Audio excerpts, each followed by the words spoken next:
Hello everyone, I'm Eszter Vajda and welcome to Hometown Talents and Treasures. Our guests are healer Nancy Torgov and journalist Noel Young. This is a pretty incredible story and for some may be a bit hard to believe. The two met at a Halloween party in 2012.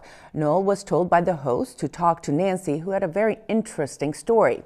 When Nancy told him of how she had an out-of-body experience and an awakening that gave her powers as a healer, well, Noel was skeptical but interested. Soon he would learn that Nancy's clients included hundreds of people with cancer. He persuaded her to put her experiences together in a book called Heaven's Gatekeeper. We caught up with Nancy and Noel on Boston's North Shore. So over a period of 6 weeks, when I would go in to see this massage therapist, my body would start to shake, and finally at the end of a 6-week period, it culminated in an out-of-body experience that I later found out was called a spontaneous awakening. But inside, in here, I was watching a movie, and the movie was of this incredible light, and it was so brilliant that I couldn't look at it, but I could feel it all around me. What did it feel like? It felt like bliss. It felt like perfect peace. When was that aha moment? Aha, that's what happened. Yeah, it was kind of funny. I was upstairs in my bedroom. I turned on my television, and I never watched television, and so it was kind of like a cosmic joke.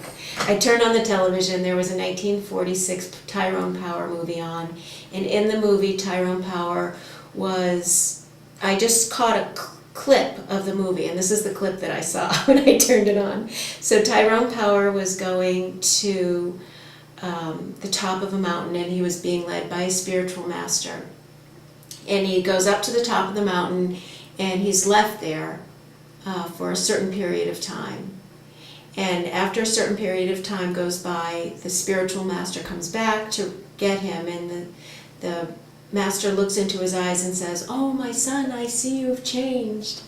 And Tyrone Power goes into this monologue of how he left his body, he went to this place of complete perfection, he wanted to stay there forever, and yet he knew that there was something that was calling him back to earth, and it was almost as though he was being drawn back to earth.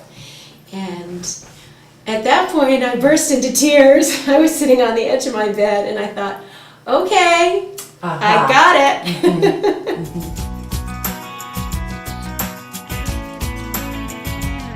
My first question was, really?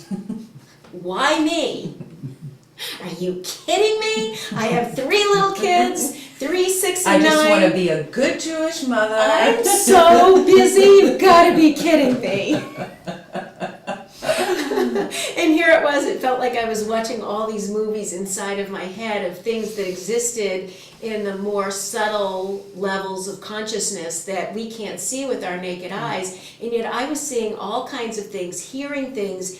I had what I call these knowings pouring through me, and I was trying to do constantly trying to do laundry, trying to go to the grocery store. Get out of my head. I remember there was one time I was walking up the stairs and I had a big, huge pile of clean laundry, and of course little baby socks are dropping all over the laundry, dropping all over the floor, and I sat down on the stairs and I started to cry, and I said, "Really? Could you possibly pick someone else right now? I am too busy to be dealing with all of this." And because I had no prior intellectual knowledge about the experience, I wasn't a seeker, I wasn't looking, I had no language around it because most of the things that happened to me, I had no prior intellectual experience or knowledge of them. So as they were happening, what I would do is I would call my friend the psychiatrist who lived in Calgary, or I was meeting with the minister once a week. The rabbi was incredibly helpful, and they were giving me examples from all of their texts, their religious and spiritual and cultural texts, of stories of people who climbed the ladder, like Jacob, to heaven, and were giving me stories from the Torah and the Bible and the different Hindu spiritual texts. Affirmations. Affirmations and validity that this is happening to you.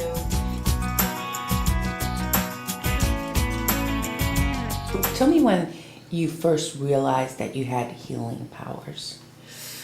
Well, the minister that I was seeing every week invited me to come with her to a healing circle that she was doing at her church.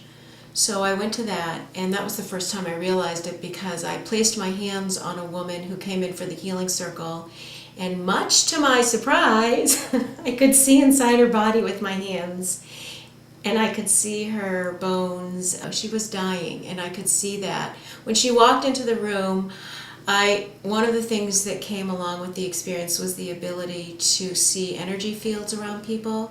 So I could see her energy field, and it was very dark and very constricted. And when I put my hands on her, I could actually see inside of her body. And that was... What did you see? Oh.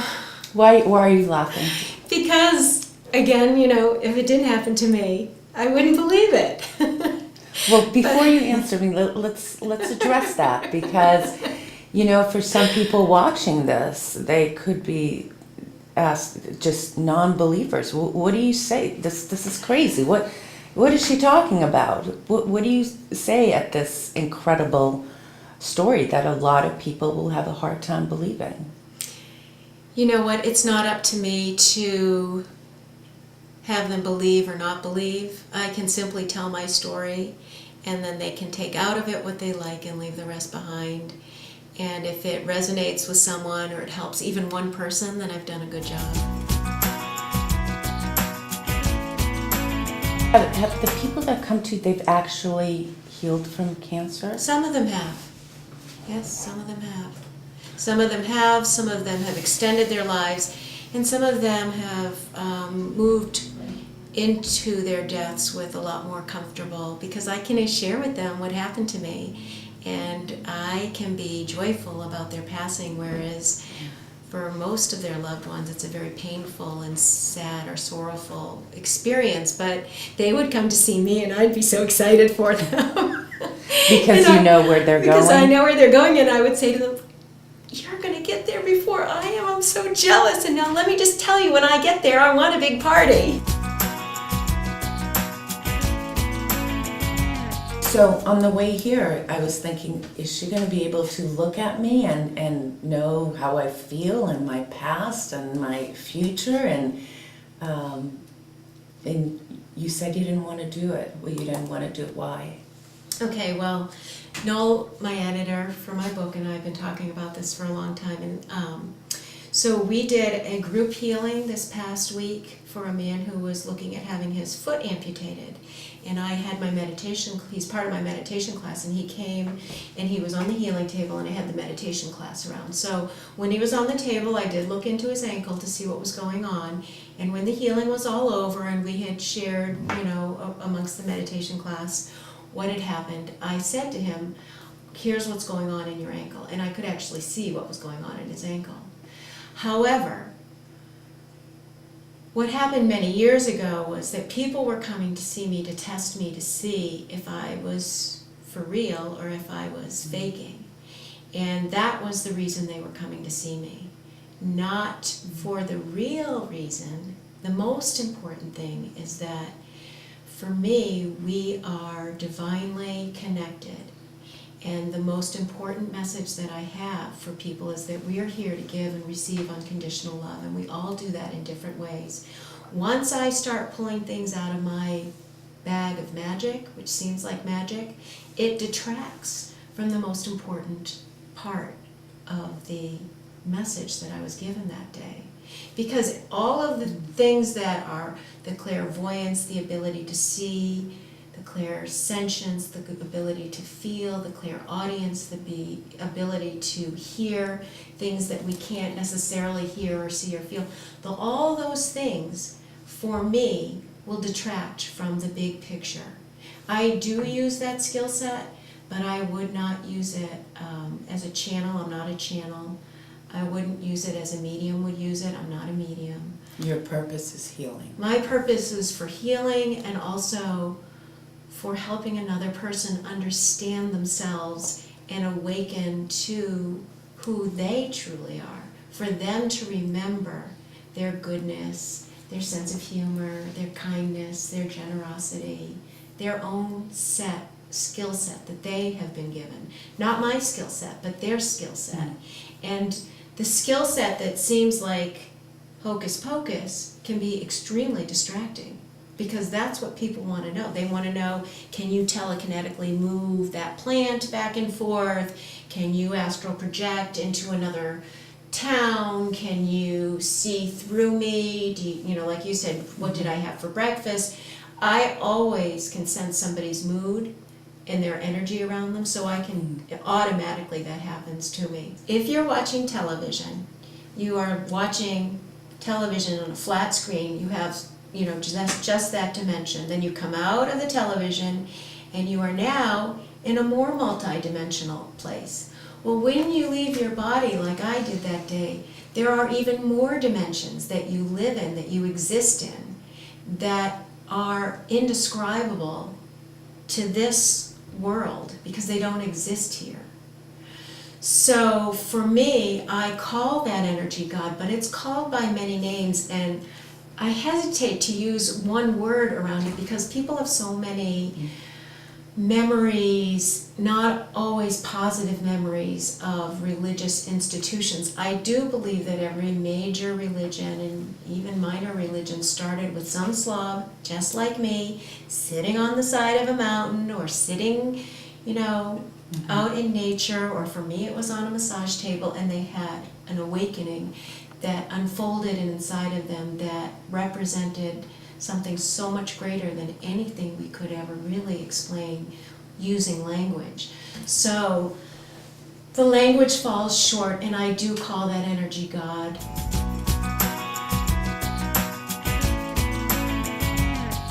It was the first healing that I did that I knew that I was going to be doing that. The very first healing that I did. I said, this is right for me, and this is what I'm going to. This is what I will do with the gift that was given to me.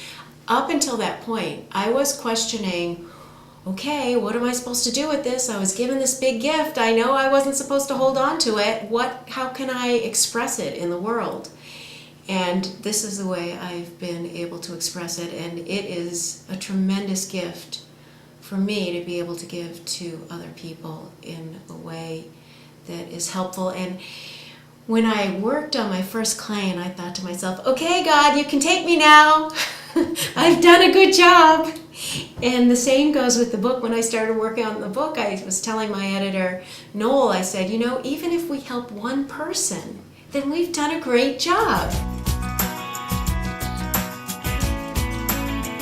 You met Nancy at a Halloween party, and as a journalist, you must have had a lot of questions. Were you skeptical at first? I was cynical as usual, but I was told by the hostess, there's someone who you ought to talk to, and it's Nancy, and she's sitting in the corner there, and I didn't even notice she was wearing angel's wings. That was coincidental. We sat down, we did talk for 2 hours. And I was still a typical cynical journalist, but I was very intrigued with what she was telling me, and I really wanted to know more about it. And it's gone on since then. I told her from the start that I was an agnostic, and all these sort of things, all these negative words. And but I still listened to everything she had to say, and every story she had to tell. And as we went along, I got more and more convinced that this was the real McCoy. This is a really solid, good, 100% fact-based story. What convinced you? Her personality. I mean, she has not told me anything which is even manifestly unto her, even the slightest way untrue. It's just straight, and it's a good story, and it's well worth telling. You've talked to some of the people that Nancy has healed. Dozens of them. What have they said? They've said the same thing. I had a guy sitting here another week, with Nancy of course, a vet, many years experience, who had a very bad cancer. And he talked about how she helped him get through this. Now, there was surgery as well, but he came back here and still comes back here. And he says 7 years and he's still well, there's no doubt that he believes that Nancy was a major part of his recovery, and other people have done the same thing. So I'm quite impressed with the people who have come forward. Many books like this, you'll have people telling their stories anonymously. These people are sitting down face to face for quotation, telling their stories. Psychotherapists, mothers, one woman who's had 3 breast cancers and who never spoke to anybody about it. And she was brilliant. Journalist phrase, I don't mean she was very, very good in how she put it, you know. And it was so, overall, the whole impression is of strength and credibility. And that's why I wanted the people in there. I wanted the credibility. In fact, they can be photographed in many cases as well. So it's not just a making up story. Thanks so much for watching, and if there's someone or an organization you think should be featured on Hometown Talents and Treasures, email me at esternvajda@gmail.com. Remember, it can be anyone. The important thing is that they selflessly donate their talent and time to help others. See you next time.